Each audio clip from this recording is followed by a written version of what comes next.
Daniel Padilla may inamin sa publiko, may HIV pala si Andrea Brillantes. Yan po ang ating alamin at pag-uusapan sa video na ito.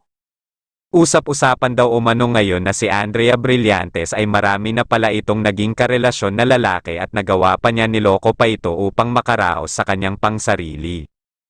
Mga kapatid, kaya pala nagawa niyang inagaw si Daniel Padilla dahil matagal na pala niya itong target noong masaya pang nagsasama sila Catherine Bernardo at Daniel Padilla. Ayon sa source na nakuha natin na impormasyon ay si Andrea Brillantes daw umano na kaya niya inagaw si Daniel Padilla kay Catherine Bernardo para daw sumikat ito at para sumikat siya kay Catherine Bernardo, kaya ito pala ang dahilan kaya nagawa ni Andrea Brillantes na agawin niya si Daniel Padilla.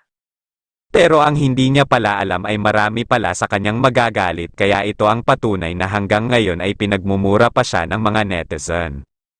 Mga kapatid, na bulaga ang lahat dahil may isang actress na tumulong kay Catherine Bernardo na ito nga na si Zanjo Marudo, kaya sa sobrang pagkainis ng isang actor na ito kay Daniel Padilla ay nagsalita na nga ito sa publiko na may kinalaman din pala ito sa mga pangbabae ni Daniel Padilla.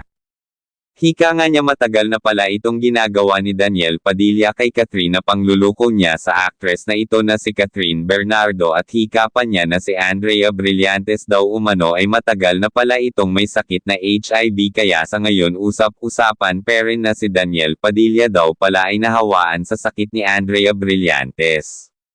Kaya pala sa ngayon ay nananatili pala si Andrea Brillantes sa hospital ngayon dahil nagpapagamot pala ito ng kanyang karamdaman. Kaya hanggang dito na lang po muli mga kapatid ang ating ginawang mixing update. Maraming salamat po sa inyong panonood at suporta.